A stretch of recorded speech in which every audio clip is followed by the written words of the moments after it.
Interphase Video presents Fairfield Today. Brought to you by Fairfield Federal Savings and Loan, Fairfield Medical Center, Fairhope Hospice and Palliative Care, the Fairfield County Board of Developmental Disabilities, Dagger Law, and the Frank E. Smith Funeral Home.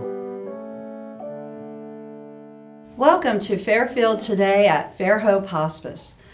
Hi, I'm Kim Shook, Community Education Coordinator here at Fairhope Hospice and Palliative Care, home of the Pickering House. And I am Kristen Glazier, President and CEO at Fairhope Hospice and Palliative Care. Welcome. So we're glad to be back with you today, and we have Tracy Miller, our Grief Support Coordinator, with us, and talking to her and to all of you about how we can help those in our community through a grief process. So welcome. Thank you for having me here. Good to see you, Tracy. Good to see you. So tell us about our grief team and who is in that department and how we can help support the community. And we are very pleased that at Fairhope, our leadership team has allowed us to design a program to meet the needs of our hospice families and the community. Most people are not aware that you do not have to have a loved one on our hospice service to receive our grief support. And then the part that I always forget to tell people is we do not charge for our grief support services. Our program is designed to help educate and support families. And we also work with children and adults. And I am very blessed to work with the team of Ernie, Amy, and Naomi. We joke that your name has to end with an E sound in order to be part of the team. And so we all have our individual backgrounds and our skill sets. And what we try to do is match any new referrals to the skill set of our different grief navigators. That's amazing. I think that's so important that we're talking about this today, because as you know, we work our way into a new year and so many changes over the past couple of years, but really I think sometimes people don't realize what grief is, and I think they also don't realize really what we can offer them. I mean, we are so blessed to have you guys and to have our team with us, that not only do we support our Fairhope families, but then there's so many things and so many people in the community that just all year need support for so many different reasons, and so you're so well connected with the schools, and we are so blessed that we get to help a lot of kids in town, which is really unique. And we are fortunate that we get to work with adults and families and children. And as you said, Kristen, we do have our partnership with the schools.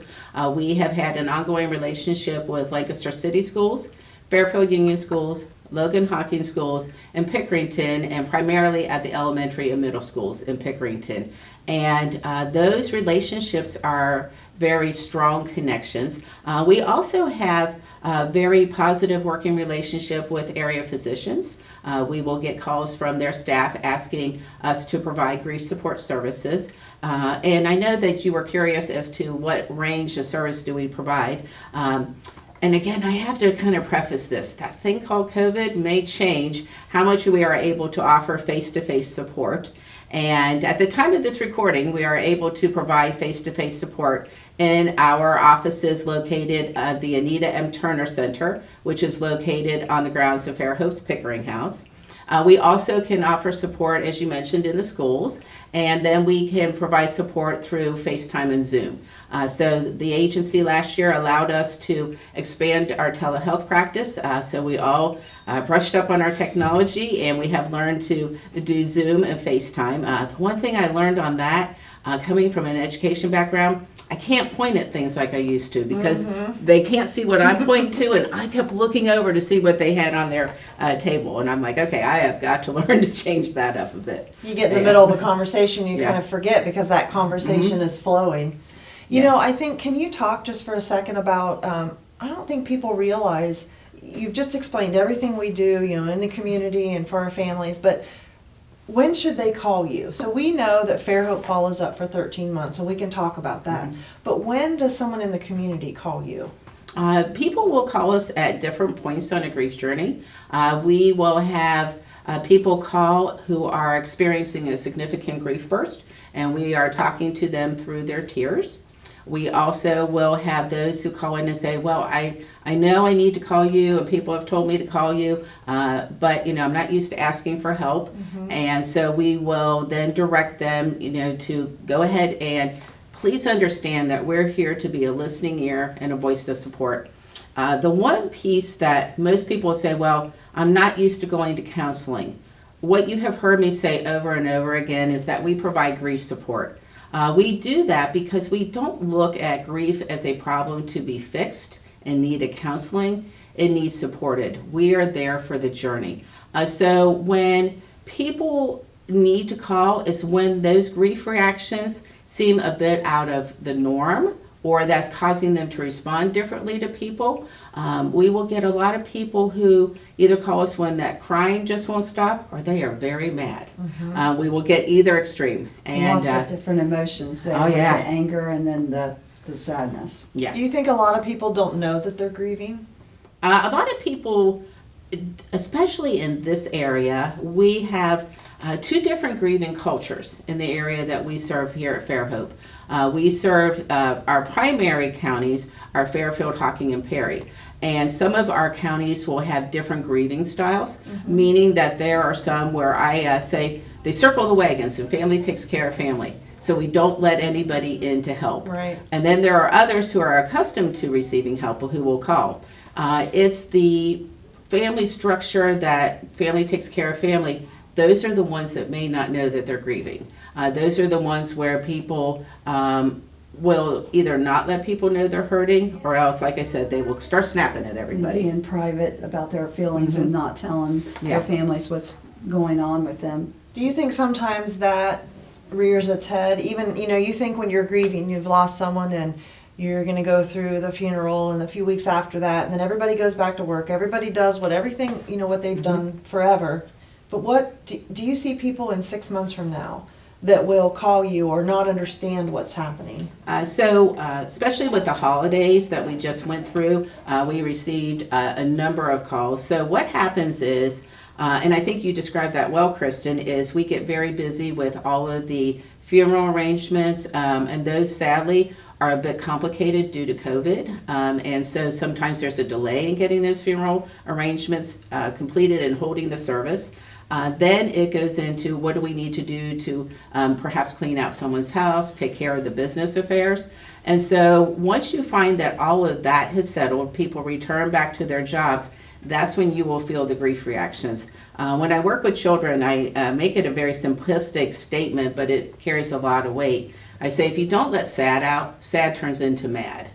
Or we can use the word that a fourth grader gave me, smad. A little sad, a little mad. We bounce back and forth. They know way more than we give them credit for, don't they? Yeah, and so so what we will see that effect come a few months later, and we will see some 4 to 6 months later. The other piece, when we're talking children, everybody is focused in on the children and how they're grieving, so everybody will make that their priority. When the children seem to be doing better, as a family would say, they're more into a routine. That's when the caregivers, the parents, will, what I say, have a tsunami of emotions, and then that's when they call us. So we try to tip people off. Do not be surprised when this happens. A lot of times people don't want to believe us. So. And then there's triggers, that different things that come throughout their daily routine that might just cause a grief burst. Yeah, and I'm so glad you used the word grief burst. That is a term that we did not create. Dr. Alan Wolfelt created it, but we embraced it here at Fairhope. And we do not like the terms meltdown or breakdown. My teacher side would say, when you use the words meltdown or breakdown, it kind of sounds like you're telling yourself that you did something wrong. So we say, please cry, and we use the term grief burst. Comes out of nowhere, and is that grief that, again, grief can appear as sadness, and it can appear as grumpiness and anger, that whole range. Something that you've said and that Ernie has always said, and I've used this a lot, is tears are love. It's okay to cry. People try to hold that back, and you see that a lot of times with children and adults, but tears mean love. And we don't have to apologize for the love, so therefore we don't have to apologize for the tears. So they need to embrace the tears and let just it know be. that those are natural, and that it's a natural occurrence, and that means that you loved and were loved. While we're taking a breath, tell us how we can get a hold of Tracy. Yes, call 740-654-7077, or you can check out our website at fairhopehospice.org, and there's the grief department tab there on our website. And our toll-free number is 800-994-7077. And if someone's at school, you have a child at school, they're in the school system, what do they do if there's a parent? So what they need to do for those 4 districts that I mentioned, Lancaster City, Fairfield Union, Logan Hocking, Pickerington Elementary and Middle School, you need to get in touch with the school guidance counselor or social workers. Every district has their different name for them. And they all have the forms, and just get in touch with them. They will give you the forms. Those forms will get sent to us, and then we coordinate with the school to schedule a time that is convenient for the school with the child schedule. I'm going to put you on the spot. Tell us how you ended here with Fairhope. How did you come to us? I came to Fairhope first time I walked through the front doors was back in 2007, and room 1, holding the hand of a loved one. Mm-hmm. Came back 9 months later to room 10, holding the hand of another loved one. In between that time, I decided to become a volunteer. So I had my interview with Twyla Summers, our volunteer manager, and then my class was scheduled to begin, and it happened to begin the day after my loved one died in room 10. Yeah, so that is how I came through there. And then as a volunteer, our past CEO, President Denise Bauer, offered me the opportunity to develop a children's grief program. And so 1,400 children later, here we are. Wow, 1,400. Yeah, that's a lot of lives you've touched, and so glad that you are here with us and sharing that experience with them and trying to help them cope through that and support them during their time of loss. Thank you. We appreciate being able to help anyone at this point in their grief journey. Okay, thank you for tuning in, and we will be right back.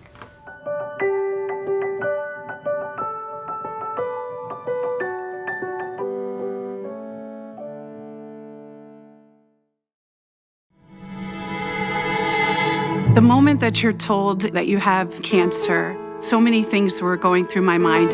I had this pain that kind of doubled over, and FMC got me the help that I needed, so I ended up surviving. Fairfield Medical Center has helped me get through what was the hardest 6 months of my life.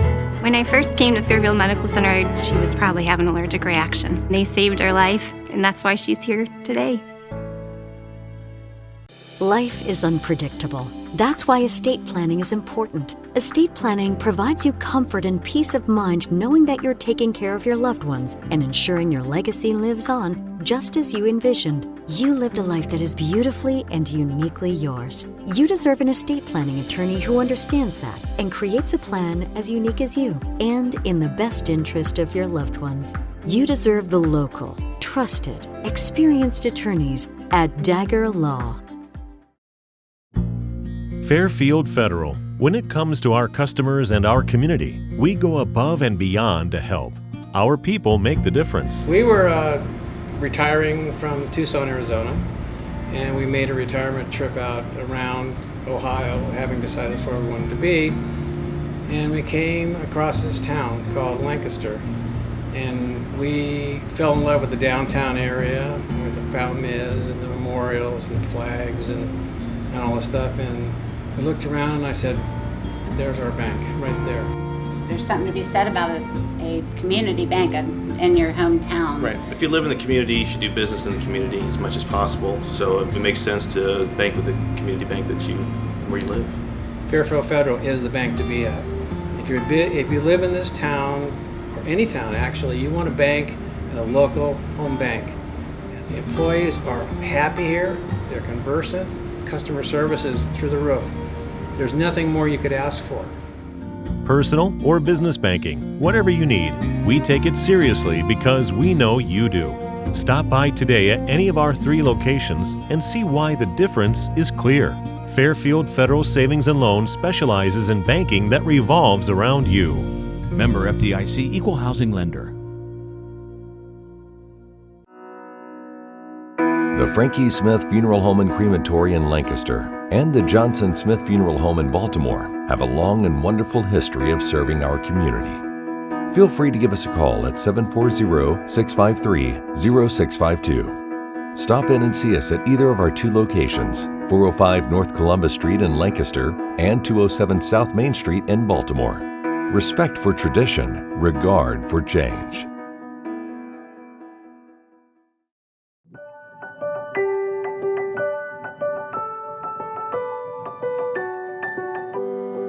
Welcome back to Fairfield Today here at Fairhope Hospice and Palliative Care, home of the Pickering House. Hi, I'm Kim Shook, Community Education Coordinator.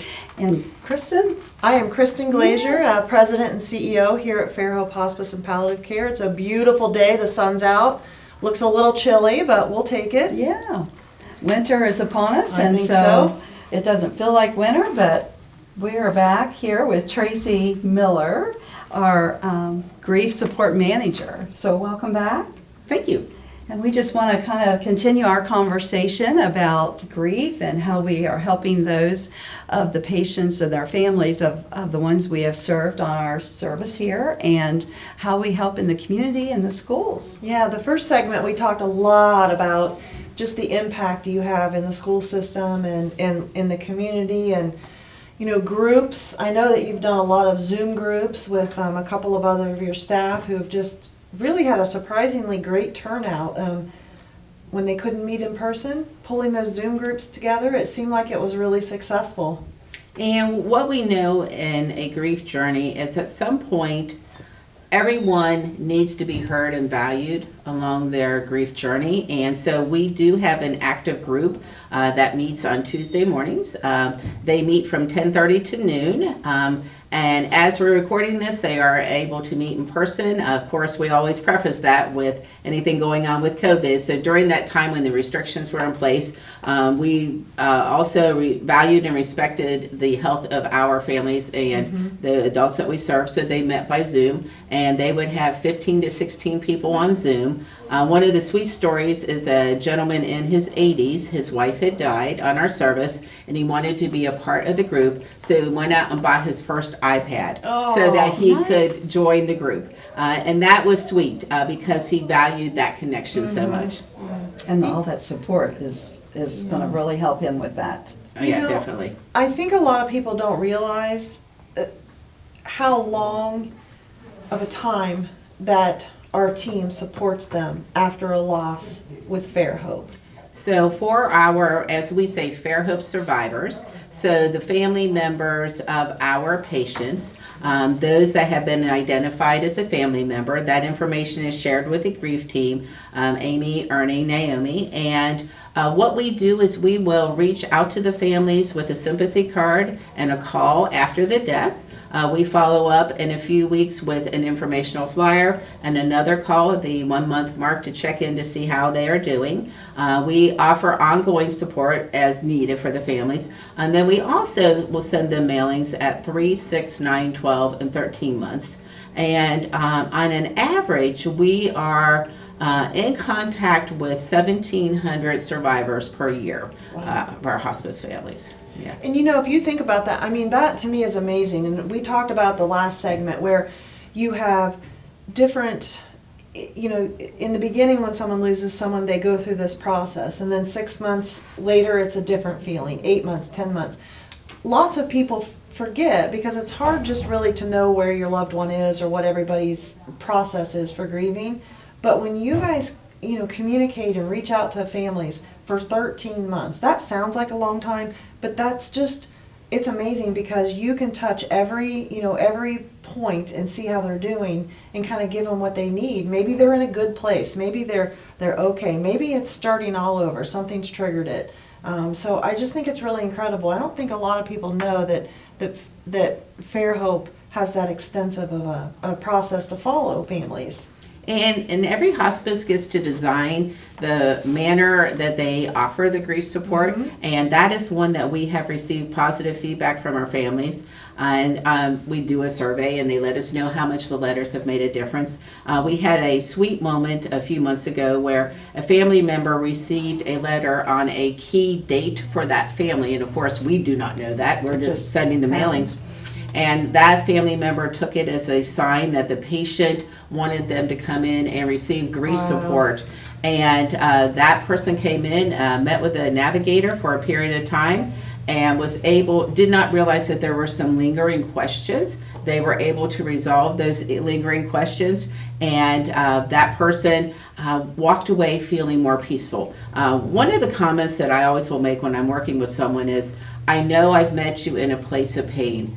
When we finish, are you leaving in any greater pain than when you walked through our door? Wow. And so our goal is always to try to minimize the intensity and frequency of those grief burst moments. You have a lot of wonderful, I don't know, philosophical items, you know. Just comforting words. Yeah, but comfort. it's just from all those families that you've touched. I mean, that is so true, that we don't want you to be in any more pain than you were that day you walked in. That's so important.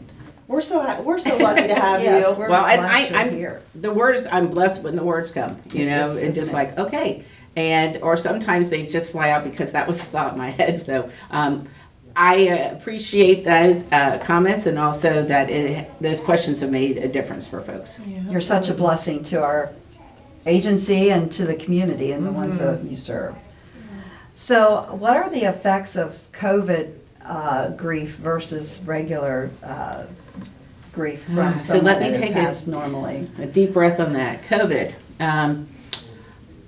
Our grief team has learned a lot since COVID hit. COVID grief reactions are very different than what we see. I think the manner in which a COVID death occurs impacts those grief reactions. Meaning, if it's someone who is a patient on our hospice service, families know that a loved one's body is getting weaker and that we will eventually be looking at a death. Let's say there's that unexpected medical emergency that's not COVID related or a car accident. People go to the hospital. They are hoping that things are going to get better, but they've also somewhat in the back of their mind prepared themselves that this is going to turn out differently than what we want. With a COVID death, we come in, and so someone's diagnosed with COVID. They end up in the hospital, receive outstanding care at the hospital. Things look kind of serious. Then things start to look good. And where it's different for hospice, we will often see our patients have a rally. Family members are appreciative of that, but we recognize that and we educate family members that this is probably going to be a precursor to a death in a few days. With COVID, what we have learned is that the COVID patient, things stabilize for a few hours and then it just immediately drops. So the families do not have enough warning because they are in fight, fight, fight. We're going to make it through. We're going to make it through. And then all of a sudden that death occurs. That coupled with we want to keep people safe, and so therefore we have to limit the number of interactions, the number of visitors. So then we go to using the technology to allow people to communicate. Right. Medical staff doing everything that they can to be there for those moments, but guess what? We have just changed the way that we have always done end of life with someone, and we're doing it across a piece of technology, an iPad, phone. So what we have with COVID is we have anger. We are bypassing the sad stage, and we are going straight to anger. Anger at I couldn't do death and dying the way I wanted, anger at the situation that COVID exists, anger at the judgment that comes along with it. I guess the word is anger. That's what we got. So what do you do with that? It took us a little while as a grief team to recognize what it is. We needed to recognize what was going on so that we could then, for those that we're talking with, acknowledge this is what we're hearing, this is what we're seeing. We will listen to them. We know that we can't take away some of that anger. We have become a place for them to vent. And I don't know that we have any magic answers. Listening ear. A listening ear. And it's one where anybody that you happen to encounter in healthcare, you know, whether it's here at Fairfield Medical Center, area physicians, facilities, please be gracious to the folks that are trying to provide the care. Because they're hearing a lot of that anger, that frustration.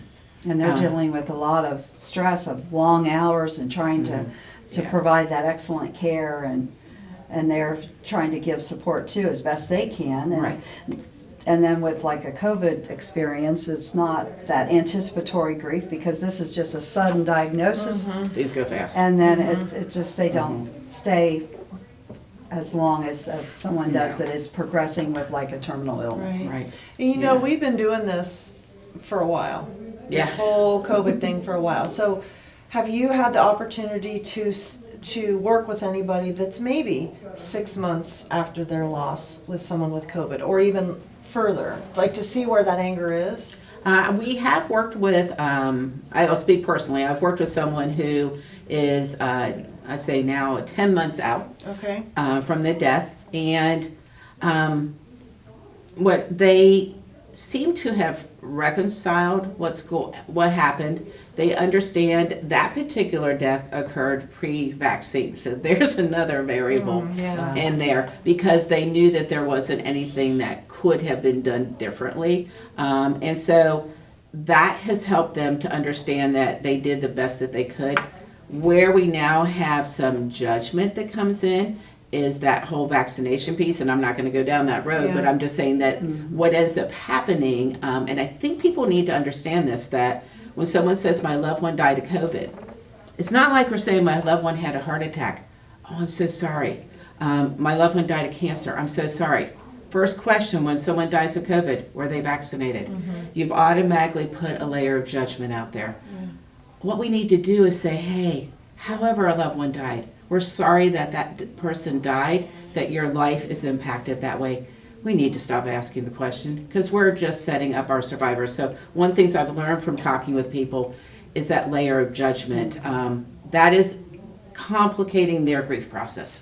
I like that you've just allowed us or given us some tips about how we handle someone, you know, how we can support someone that's had that type of a loss. So thank you for that. Oh, sure. And we, again, just to let people know that we're sorry that your life has forever changed, just like it would with any other death. Sure. And I think we also have to understand that when we can't do our traditional grieving style, we feel as if we have failed. And we have to let people know that you did the best you could with the circumstances at hand. Right. And how things transpired and the length of the illness and the circumstances around that, being in the hospital, because you know, people typically want to pass at home on a typical diagnosis, but with COVID, that's in the hospital. And so it is an ongoing learning situation, we'll put it that way. But what the community needs to know is that Fairhope is here supporting those families. We're also supporting some of those first responders, frontline folks. Right. Yeah. That's right. So top 2 things to take away from both segments today as we approach a new year and new thoughts. Give our viewers just some 2 tips. 2 tips. One, do not be hesitant to reach out and ask for support or a listening ear. You may need to talk to somebody one time, or you may need some follow-up. The second one is acknowledge someone's pain. Tell them that you're sorry that they died, and be gracious for everything that is going on around us. I think that's going to help everybody with their journey. Thank you. Well, thank you, Tracy. Oh, thank you so much. And how do we reach Tracy? Yes. Call 740-654-7077 and our website, fairhopehospice.org, and our toll-free number, 800-994-7077. And remember, celebrate life. Interphase Video presents Fairfield Today. Brought to you by Fairfield Federal Savings and Loan, Fairfield Medical Center, Fairhope Hospice and Palliative Care, the Fairfield County Board of Developmental Disabilities, Dagger Law, and the Frank E. Smith Funeral Home.